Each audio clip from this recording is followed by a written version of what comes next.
इधर कोटा के खिलाड़ियों और खेल प्रेमियों के लिए एक बड़ी खुशखबरी सामने आई, जहां श्रीनाथपुरम स्टेडियम में सिंथेटिक वर्किंग ट्रैक सहित विभिन्न आधुनिक खेल सुविधाओं का लोकार्पण लोकसभा अध्यक्ष ओम बिरला ने किया। इस दौरान उन्होंने खेलों के विकास और खिलाड़ियों को बेहतर सुविधाएं उपलब्ध कराने की प्रतिबद्धता दोहराई है।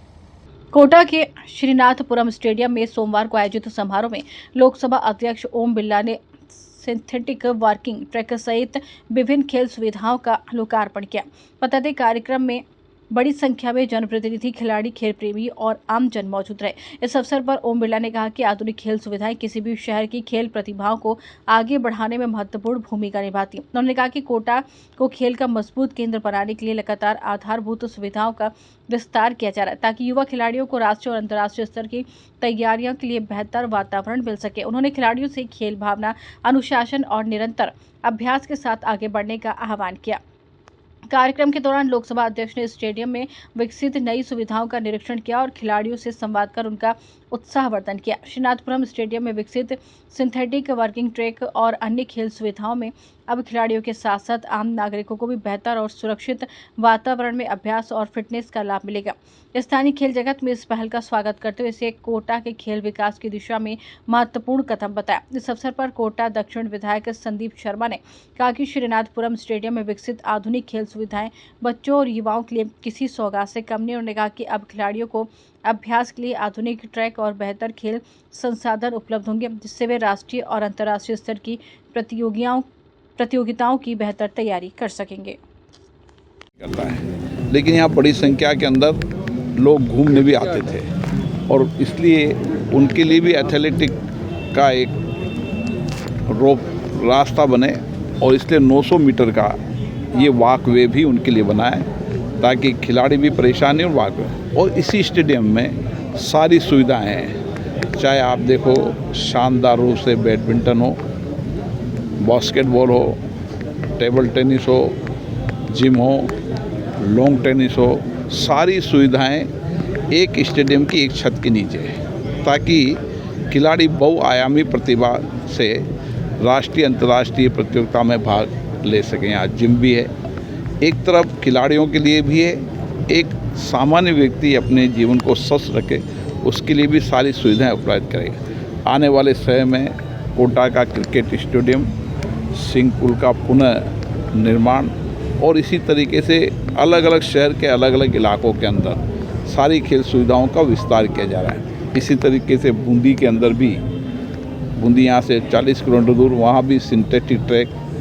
इंडोर स्टेडियम, सारी खेल सुविधाएं। इसके अलावा ग्रामीण क्षेत्र के अंदर भी, चाहे इटावा हो, चाहे सुल्तानपुर हो, चाहे रामगंज मंडी हो, आने वाले समय में कापरेन हो, ये सारी लाखेरी हो, इन सब जगह भी इंडोर स्टेडियम 4.5 करोड़ के बनाए, जो अंतर्राष्ट्रीय मानकों के साथ से है। देश के अंदर भारत के प्रधानमंत्री जी का मानना है कि हमारी युवा पीढ़ी तन मन शरीर से स्वस्थ हो और राष्ट्रीय अंतर्राष्ट्रीय खिलाड़ियों के अंदर प्रतियोगिताएं भाग ले सके।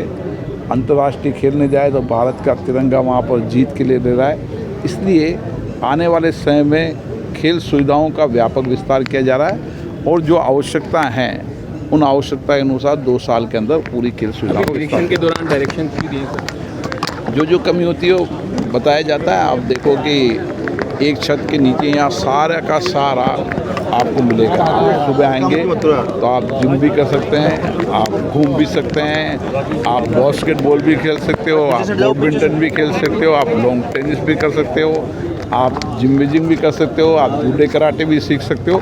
एक छत के नीचे सारा खेल, वॉलीबॉल भी खेल सकते हो, सारी सुविधाएं विस्तार हो रही है। से ज़्यादा की लागत का वॉकिंग सिंथेटिक ट्रैक है, जिसमें शहरवासी घूमने का आनंद ले सकेंगे और सिंथेटिक ट्रैक के अपने लाभ हैं, फायदे हैं। घूमने के घुटने बुजुर्ग लोगों के कम घिसते हैं और बहुत हल्का महसूस होता है, बहुत अच्छा महसूस होता है। तो सिंथेटिक ट्रैक लोगों की डिमांड थी। अंदर एथलेटिक्स के लिए 6 करोड़ रुपए की लागत से सिंथेटिक ट्रैक बना है और अब बाहर भी ये सिंथेटिक ट्रैक बनकर तैयार हो गया है। तो निश्चित रूप से कोटा शहर वासियों की पुरानी मांग थी और आज कोटा शहर, कोटा बूंदी संसदीय क्षेत्र में खेलों को लेकर व्यापक और बहुत बड़े स्तर पर काम माननीय लोकसभा अध्यक्ष ओम बिरला जी के द्वारा कराए जा रहे हैं। चाहे वो चेकेलॉन पवेलियन हो या मेरी विधानसभा के अंदर श्रीनाथपुरम स्टेडियम हो, श्यामा प्रसाद स्टेडियम हो, ध्यानचंद स्टेडियम हो, सब में हम प्रयास कर रहे हैं कि खिलाड़ियों के लिए व्यापक सुविधाएं हम दे सकें और वहाँ घूमने वाले लोगों के लिए भी हम एक अच्छा सुंदर स्थान और खेलों के रूप में समृद्ध, चाहे वो इंडोर गेम्स हो चाहे वो आउटडोर गेम्स हो, हॉकी हो, फुटबॉल हो और अंदर जो खेल खेले जाते हैं, बैडमिंटन हॉल हो या टीटी हो, जिम हो, इन सारी चीजों को लेकर हमारा प्रयास है कि हम कोटा शहर की युवा शक्ति को एक ऐसे संसाधन और साधन दे सकें जहां वो अपनी प्रतिभा को तराश सकें और कोटा का नाम राष्ट्रीय और अंतर्राष्ट्रीय स्तर पर गौरवान्वित कर सकें। पहला कुंजू जी लगातार आरोप लगा रहे हैं, कल भी उन्होंने बयान दिया है कि बच्चा है संदीप को बच्चा है। बिल्कुल, मैं मानता हूं कि मैं बच्चा हूं, लेकिन मैं उन माओ का, उन बहनों का बच्चा हूं जो मेरे को लाड़ करती हैं, दुलार करती हैं। उस कोटा की जनता का बच्चा हूं जिसने मुझे 3 बार विधायक बनाकर अपने पलक पावड़ों पर बैठाकर मुझे लाड़ दिया, मुझे दुलार दिया, तो उनका मैं बच्चा हूं।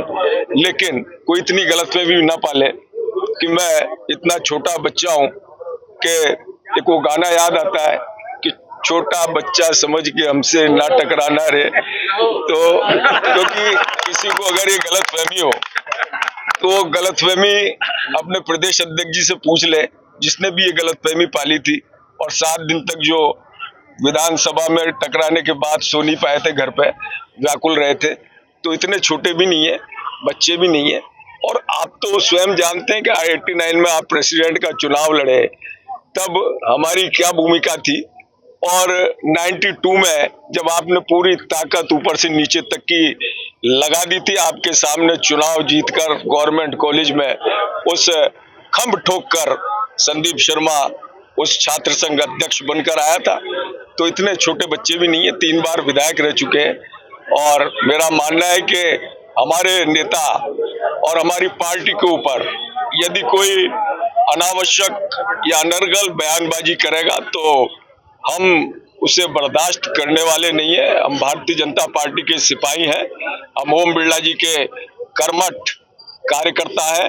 तो निश्चित रूप से यदि हमारे नेताओं के ऊपर, हमारी पार्टी के ऊपर अनावश्यक रूप से किसी भी प्रकार की बयानबाजी होती है, अनर्गल कोई बात कही जाती है, तो उसे बर्दाश्त किसी भी सूरत में नहीं किया जाएगा और उसका जवाब दिया जाएगा। हम संस्कारों से बंधे हैं और हमारे नेताओं ने हमें हमेशा, माननीय ओम बिरला जी ने हमेशा हमको ये सीख दी है कि हमें सहनशीलता के साथ लोगों की सेवा करनी है। हमें राजनीति, भगवान ने ये राजनीति दी है, तो राजनीति में को सेवा के रूप में हमें अपने जीवन को पूरी तरीके से लोगों की सेवा के रूप में करना है। लेकिन इस प्रकार का जो वातावरण बना रहे हैं, उनको आकलन करने की जरूरत है। जो हमें मर्यादाओं में रहने के लिए सीख दे रहे हैं, वो सोचें कि उनकी लिमिटेशंस वो पार ना करें। हम तो हमारी हद में रहते हैं, हमारी सीमाओं में रहते हैं, हमारे संस्कारों में रहते हैं। लेकिन अगर वो इस प्रकार की अनर्गल बयानबाजी करते या कोई ऐसे हमारी पार्टी के ऊपर उंगली उठाने का काम करेंगे तो हमारा दायित्व बन जाता है, हमारा धर्म बन जाता है, पूरी ताकत से उस बात का जवाब देंगे।